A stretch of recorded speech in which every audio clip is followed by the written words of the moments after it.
So I'm super delighted to have with me today Jane Mack, who is, as I am, a recovering property manager.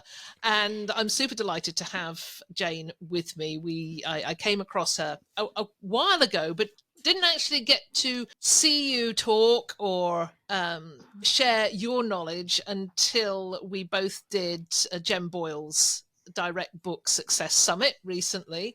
And I was just so taken with your knowledge and understanding of the business and how well you shared it that I wanted to have you on. So welcome, Jane. Thanks so much for joining me.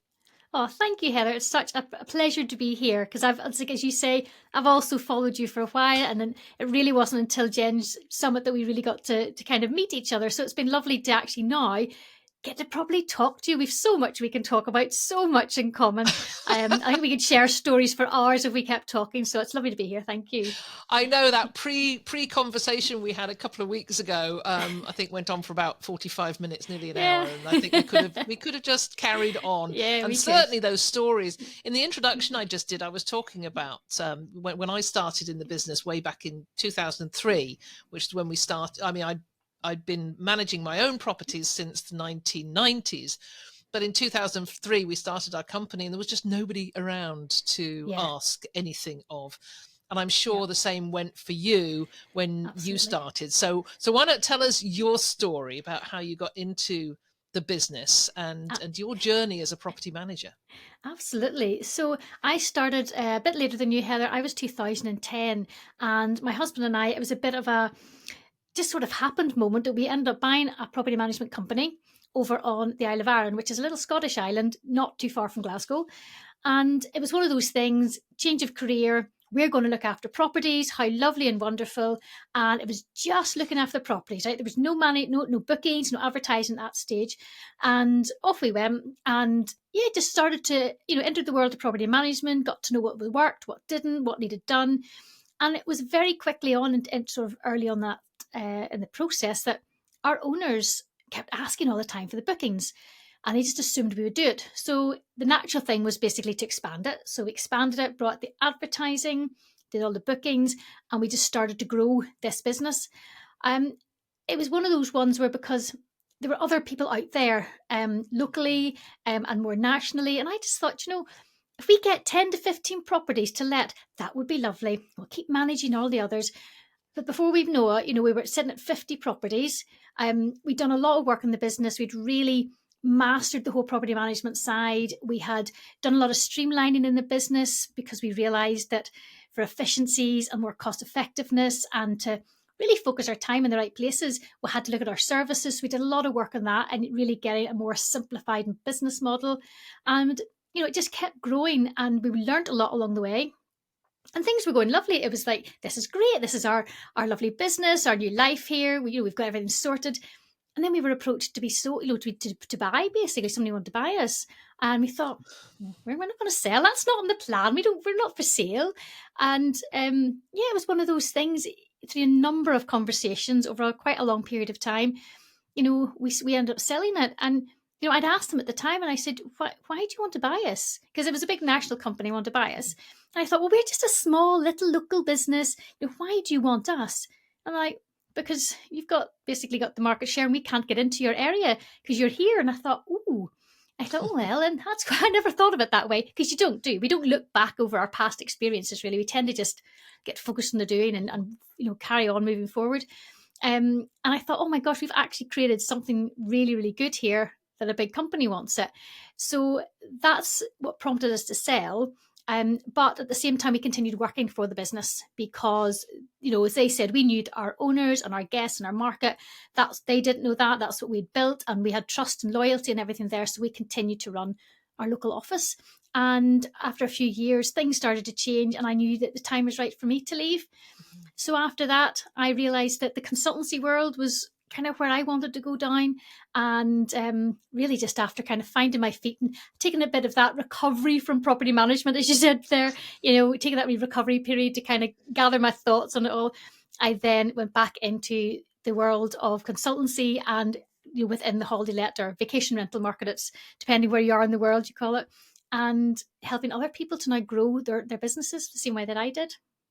That's so interesting because this sort of mirrors what I've done, except when I got into it, we started with just doing marketing and bookings, and our owners, in fact, managed all their own properties, which once we got up to around 180 properties, and it was like herding 180 cats.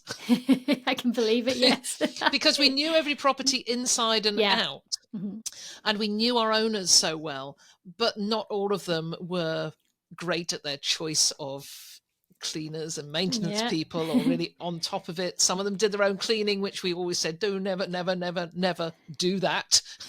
Oh no, you don't want an owner clean. Nobody wants an owner clean. Because I used to clean my own properties and then realize that, I'd walk in and go, oh my gosh, this is my pride and joy, and there's a speck of dust and you've disrespected it.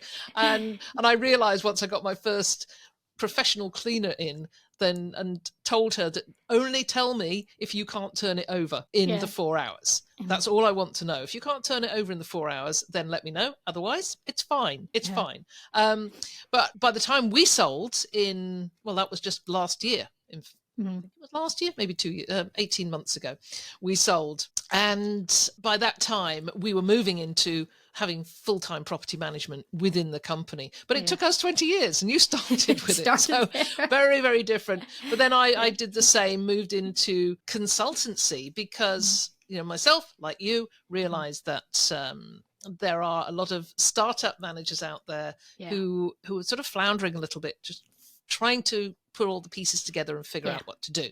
Absolutely. So just let who is your typical client?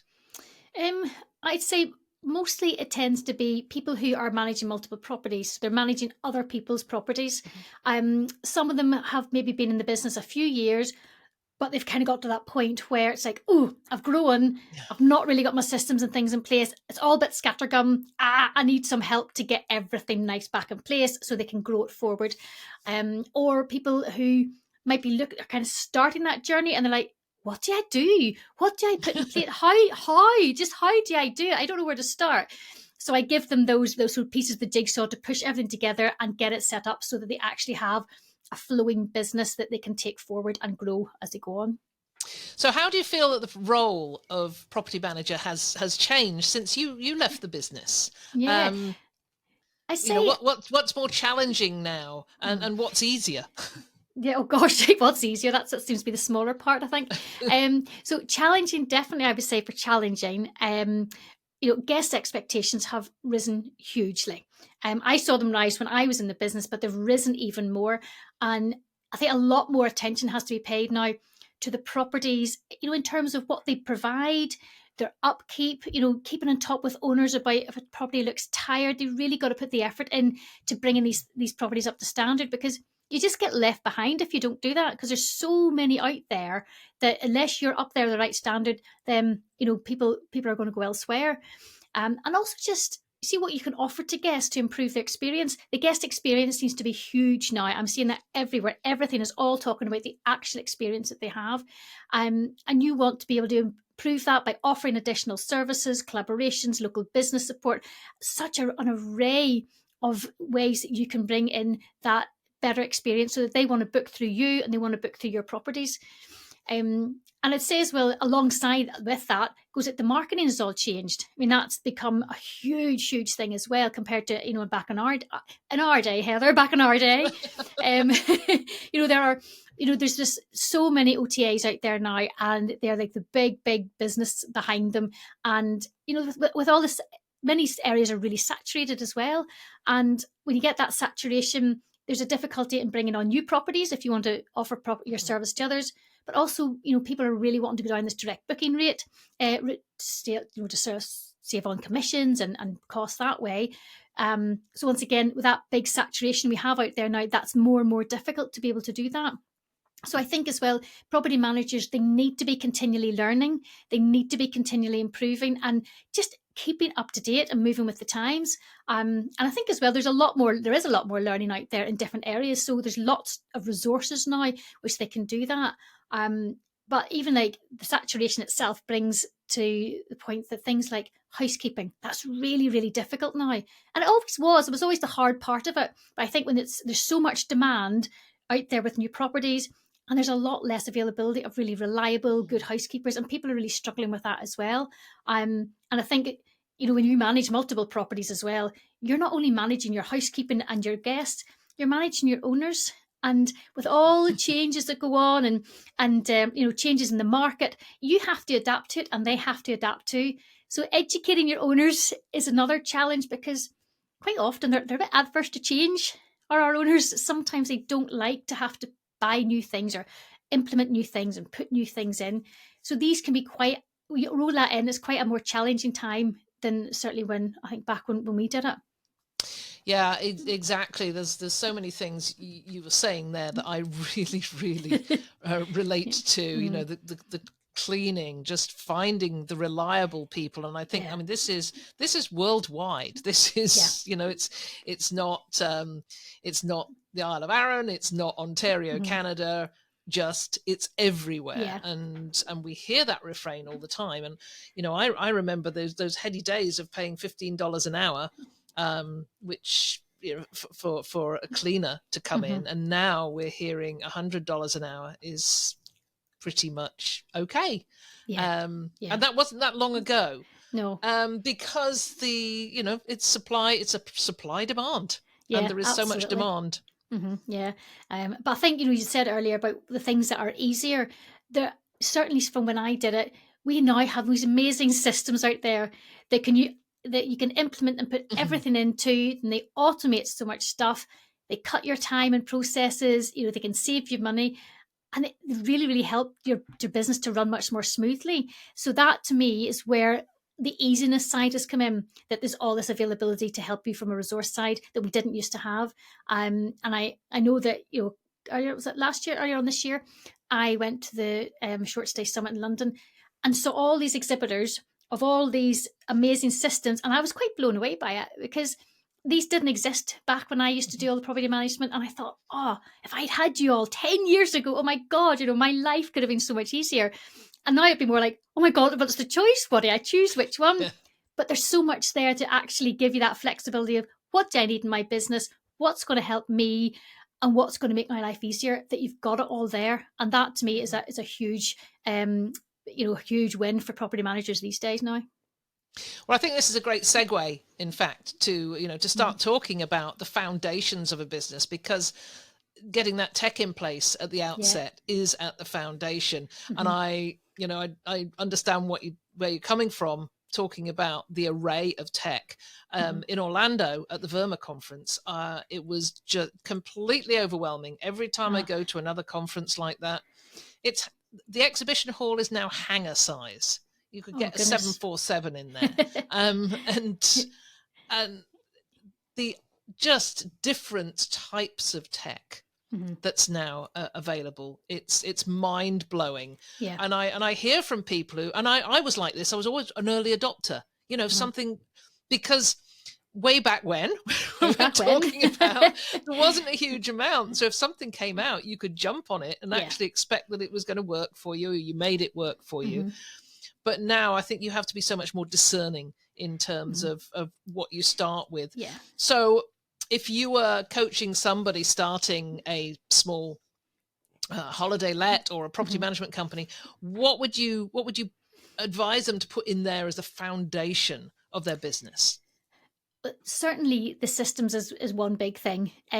So if you can get as much stuff and as many of your processes into one area, and many parts of it which can be automated, is a huge time saver. But for me as well, is that it's a huge part of avoiding human error.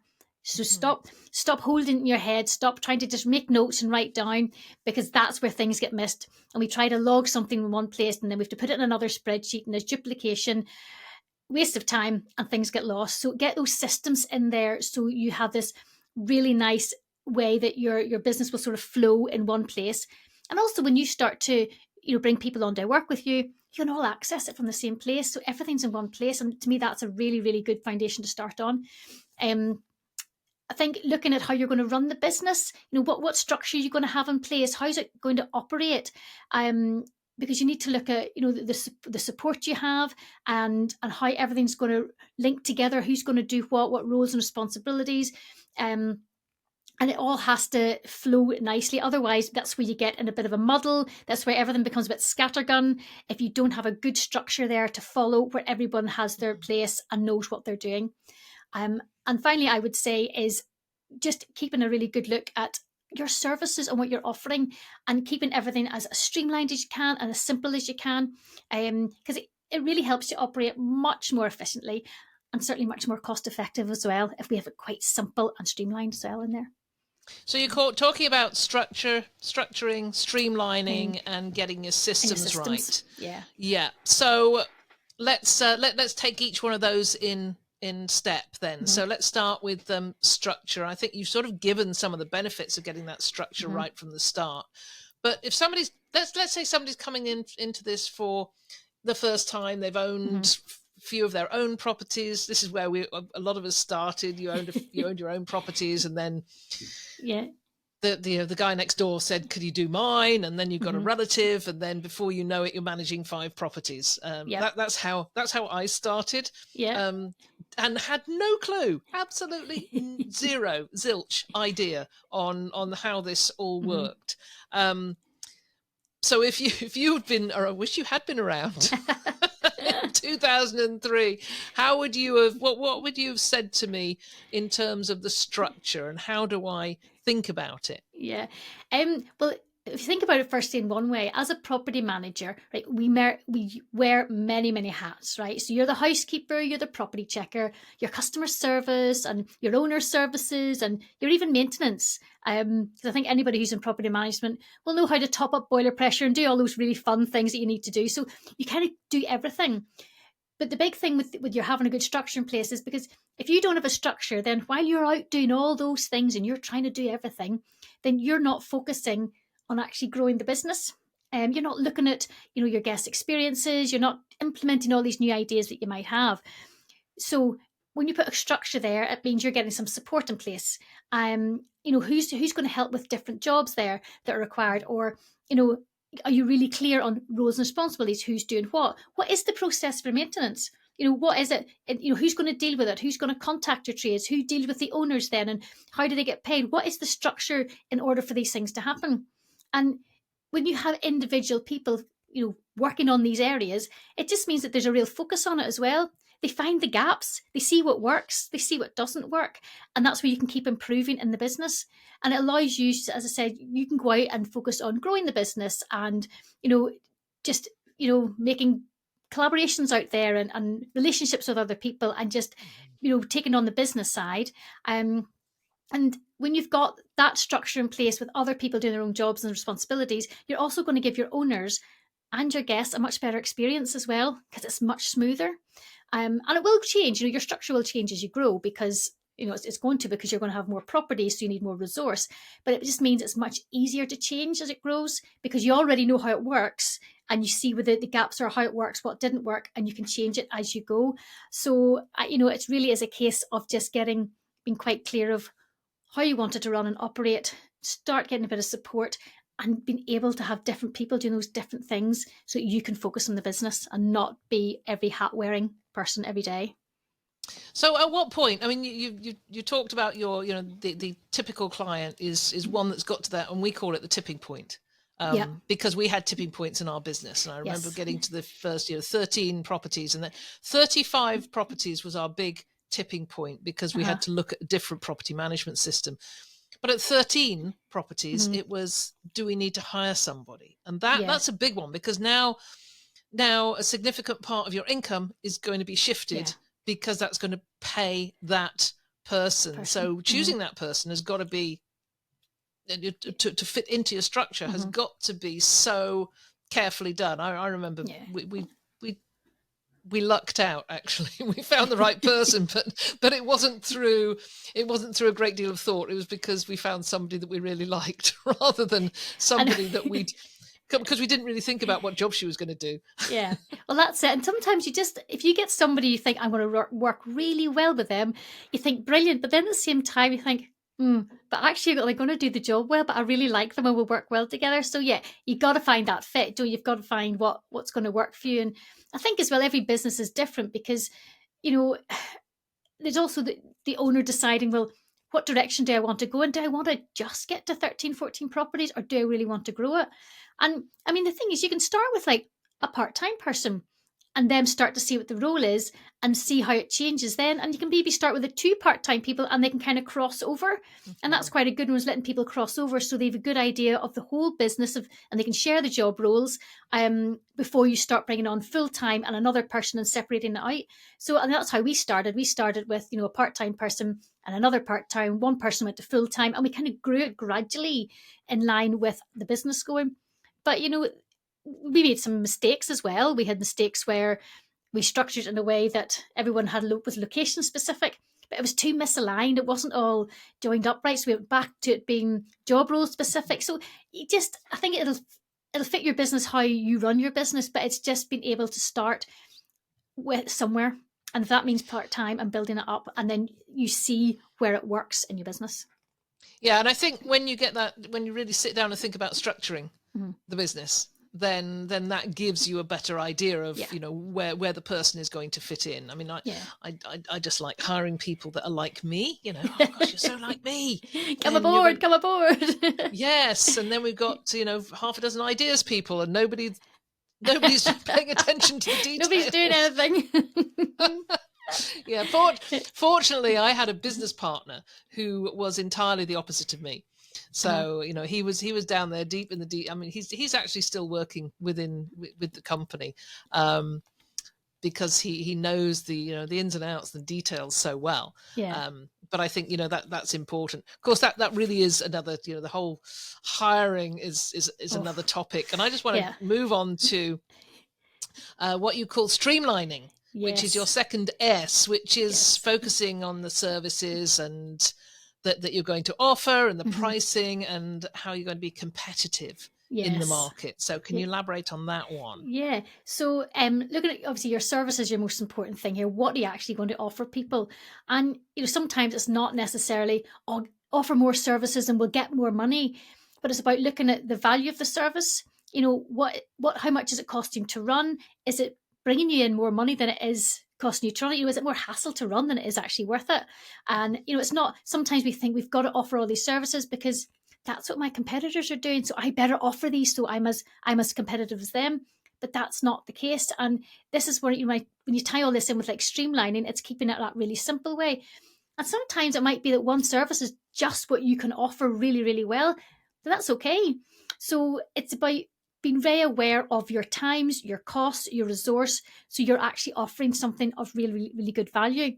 And I guess that's probably where the pricing comes into it, because very often, and I've seen it quite a few times lately, and I know it for myself, as a property manager, you end up working for free at times because we are not, we're too keen, if you like, to make sure we do everything for the owner and everything for the guest, and I'll just go to the house and do this. I'll just pop that in, and you do all these things. You've not actually charged for it. It's not part of your remit. And you realise actually, you need to sit down sometimes and look at what exactly do you do as your service? How much is it costing you? And even take into account the distances you're having to drive. If you have properties that are spread all around the place, that's going to be a big time resource, but also a cost in terms of fuel. So these things are sometimes forgotten about. And this is where your pricing is so important, that what you're charging people is because it's what you're actually offering them. And I think we forget sometimes when we start charging stuff, we never really look back on it. It's just like, that's what I charge. And that has to be constantly relooked at because things change. And it's something you just always have to review. When you do look at the actual services you do, this is where the standout bit, which I always talk to clients about, is because what the services that you offer, it's based on your business, not somebody else's. And it's very hard to sort of stay a bit blinkered to that, because we do like to look at everyone else, don't we? We do like to see what everyone's doing. It's human nature. But it's about trying to stay in your lane and focus on, right, what do I actually offer? And it's how you do it as well. Just because you offer the same service as somebody else, you might do it slightly differently. You might operate in a different way. You might, and it could be down to a personal service you give, or maybe it's more online to them. it's entirely up to you and how you do it. And to give you a bit of an example of this, I once had like about five offshoot services for my main property management service. And once I looked at it all and I thought, half these are more hassle than they're worth. This is just a nightmare. And yes, it was an extra bit of income, but really I got rid of those so I could focus on all the letting side and advertising and bringing in all the bookings. And because we did that, we had time to do it, but it also meant that we could really focus on being good at those services. And I realised that what our customers wanted was they liked the fact that we had a local office. They had a personal service for guests and owners. What we could offer as our service because we were here on the island in person was what made us stand out from our competitors. But we put our focus into that so we could offer the personal service. We got rid of all these services that were a bit faffy and a bit of a hassle because we didn't really need them. The money was all in the bookings anyway. So that's where we went to, and it was much more profitable. But we also could produce our own unique selling point of what we could offer because we could put our time into it. So that's just where it's really important when you look at all these three together, your services, how you're pricing it, and what from that can make you stand out is a really, really good foundation in your business. You made such great points there. I talked to somebody else in the podcast about a year ago, I think, and he'd built his business. And then realized that people wanted loads more things, so he started opening sort of other little businesses to service his business, and then found you just spread yourself too widely. And in fact, once he started to ask his guests what they wanted, what was most special to them, it wasn't him doing all these peripheral things. It was simply him suggesting where they could go and get these peripheral things. So he then went on and went into partnerships with companies that delivered it rather than trying to do it all himself. You make such a great point about just talk to your guests. Find out, what do you like the most about working with us? What do you like the most about the way our company operates? And I think you really hit the nail on the head. And it's a really simple thing. With that one. Just open your mouth and speak. We can all do it. Sometimes I think we overthink things sometimes and think we have to have this amazing, big, state-of-the-art service that nobody's heard of. Well, no, just speak to people and ask them and do it. It's not rocket science, but we just overlook things that are right there in front of us as well. Yeah, overlook things and we overthink them as well. Totally. Yeah, totally. We talked about competitiveness and services and pricing. One other thing I wanted to touch on, just back you up on, is this doing things and not charging for them. And while you were talking about that, it just reminded me of one owner we had, and we brought him on, and he needed a lot of hand holding. And then we got his property online. We got the first guests in, the first rental, the microwave broke. And I was just in the car with, we always carried spare pieces of equipment and appliances and things. So I took down a microwave to his property, and the guest was super happy. I took out his microwave, and just getting him to actually acknowledge that we'd done this thing was one thing. Getting him to pay for the service was another. And it really got us thinking about, you've got to be upfront with owners. When you take on board a new owner, you be absolutely upfront with them about what your services are and what you're offering. Because we tend to talk a lot about services to guests and forget about the services to owners. Absolutely. And, I was just speaking to my client this morning, and we were talking about pricing and services, and we talked all through pretty much what I've just said there about knowing what you do and what you charge. And she realised where she wasn't charging. And we did a very quick calculation. And I said, over a year, then that's £16,000. And she's like, oh my God. She says, oh my God, I can't believe you've just found me £16,000. And I says, but this is why you need to look at this, your services and your pricing. So that was quite a bit of an eye opener. But it was just simple things, but it was just being lost along the way. So yeah. Getting lost along the way. I think it happens to all of us. We get into this flow of business and the day-to-day working of it, and things just fall by the wayside. So you're making some really great points. Lived and learned, Heather. Lived and learned it all myself. So the next one is systems. And you say that good systems are absolutely essential. Can you give me some examples of systems and why they're so important? Well, to be honest, looking at systems, I always think, look at the actual booking journey. So if you think from the moment that a guest goes online and books your property, that booking is going to hit a number of points in its journey. So it's going to hit the guest, who's going to need their directions and property information and all that good stuff. It's going to hit the housekeeping because there's a changeover needs done. It's going to hit the owners because they need paid from it. You need paid from it.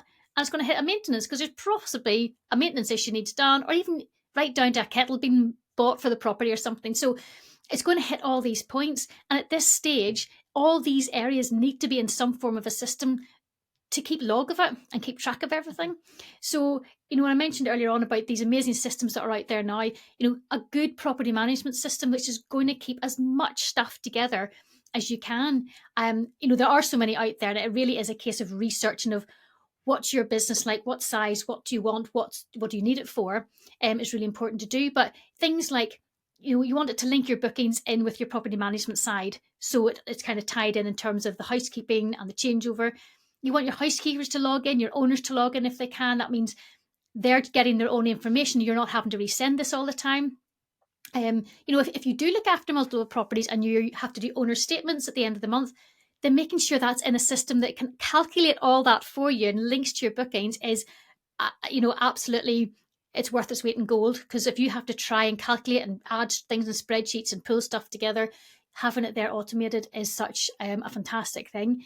And, if you think about even just you getting paid, is it pulling, imagine us getting paid, for goodness sake.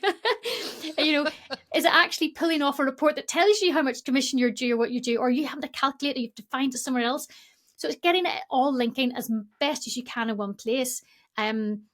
You might need two systems depending on what you do and what way your business operates. Because there's separate housekeeping systems you can have where you take an app out and it logs maintenance and housekeeping, or so there's different ththings out there. It's quite a personal choice of what you want, but getting everything, thinking that booking journey is everything tying in.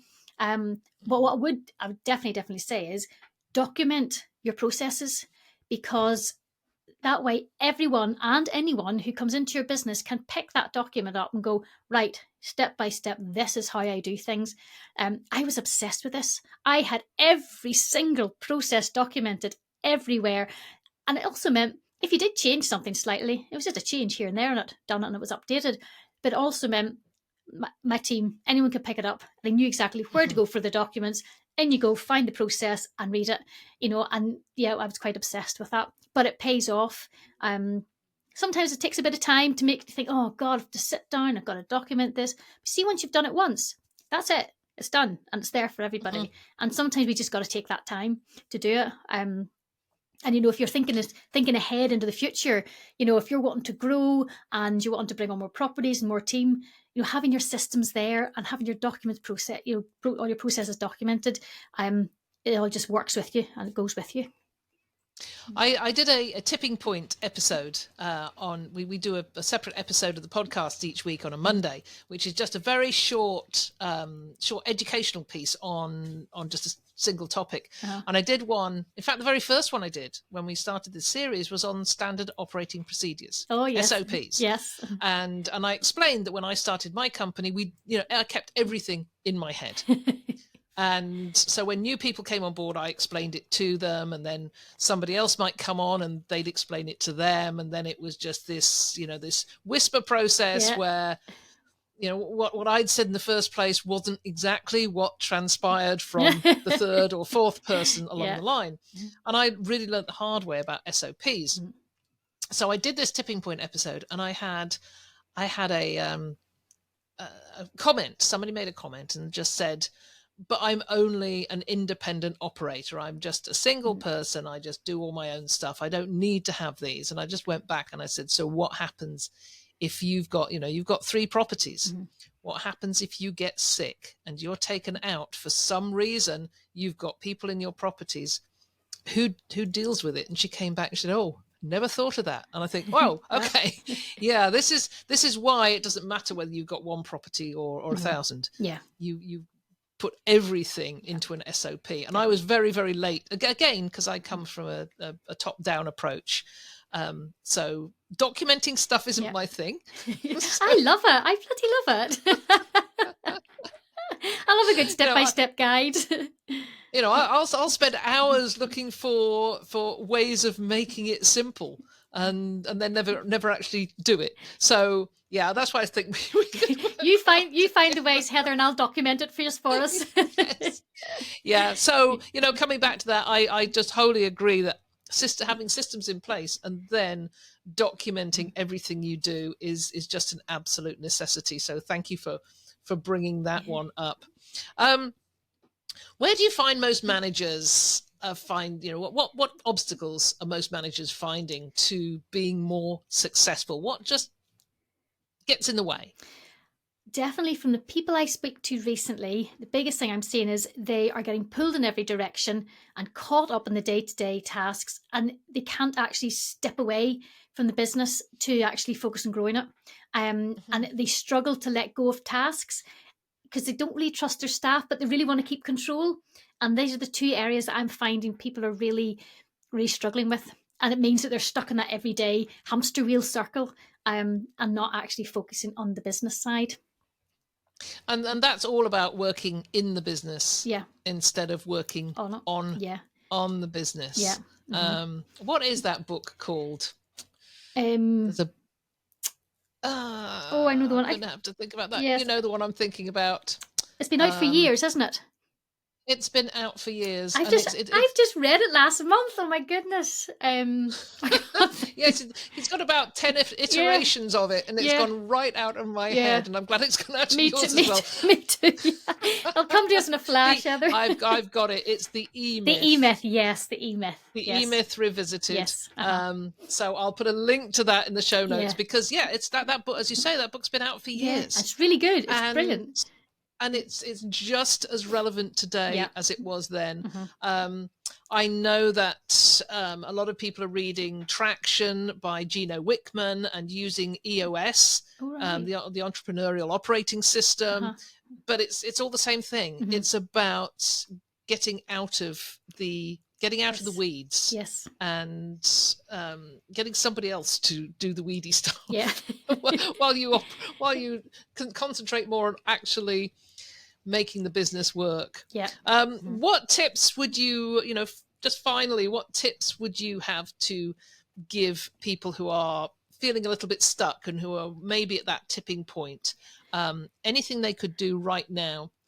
I would say certainly if you are in that tipping point stage and you need to sort of get out of that hamster wheel effect, then I think you need to get very clear on where are the areas that you need help with, and actually sit down and get these out. Where is the areas? And actually, what do you want to be doing more? Get really clear on what you want to do in the business, because we don't often think about that. And this is where I think that sometimes you just got to invest a bit of time and a bit of money in bringing on some support to help you do these tasks. And if you work closely with a new team member, then make it clear to them their roles, their responsibility. As I said, things are documented. Let them, let go of one task at a time. You can still see what's going on. You can have daily catch-ups with them. You can access systems, but do actually give them a chance to come into their own and use the role and the responsibilities that you're paying them for. And I think as well, what we don't do is we don't set time aside for things. We just think, I have no time. I'm so busy, I have no time. And we automatically just assume that I can't do it because I don't have time. You do actually have time. It's just I think you tell yourself that many times that you don't have time, but I think you do need to set the time aside. When you actually do that and start working in your head, working it out and getting stuff out of your head, you realize actually, here's the areas I need to focus on. This is the help I need. Then you will start taking the actions, but you've got to stop doing everything you're doing and actually put a wee bit of a plan in place. There's support, and support's out there now, which is fantastic, and there's people who will come in to help you. You don't do it alone. We're not supposed to do this alone. And in this industry, you cannot do it alone in this industry. But you do need to really be clear, what do I need support on? Who can I get in to help me? So I can start to step back a bit and actually get back into loving your business again. Because we do fall out of it. You can fall out of love with it when things just get too much all the time. And I think it's just so important that we do start loving our businesses back again, but get a bit of support in there to help you do it. That is great, Jane. Thank you so much. So many nuggets here, and I think they're going to be super helpful for people. Before we finish, can you share a little bit about what you do as a consultant, how you can help people who perhaps are feeling stuck? Absolutely. So, really, as I said at the beginning, I work mostly with people who are managing multiple properties, or people who are looking to move into that area and grow more of a, bring in the advertising, bookings, and the property management. So I help them to set up the business in a way that it can run smoothly. We look at their systems and their structures, we look at their processes, and we can do this in anything from a very quick 90-minute call that they can just take some information and go and do it themselves, because some people are great, they're doers and they're just ready to go. They need a little bit of support. But I've also do one-to-one coaching consulting on a number of weeks, and it's very tailored to the individual, because everyone's businesses are different and you're all at a different stage. So it's very tailored to what you need and to help your business go where you want it to go. Well, I will make sure that your information is on the show notes. Lovely. And people can find you there. It's been an absolute pleasure talking with you. I'm sure we will connect again. I'm hoping to be at the Shorties in London next year. I don't know if in the Short Stay Summit. So Hopefully, maybe if yes, you're there, we yes. might get to meet. Oh, we definitely will, Heather. One day we will meet in person and talk for hours. we will. I mean, it is. Once you get into this business, you don't want to fall out of love with this business, because it's it's just full of so many great people, and I would never want to lose all those connections. Absolutely, yeah. So once again, thank you. And all the best, and we will connect at some point. Thank you, Heather.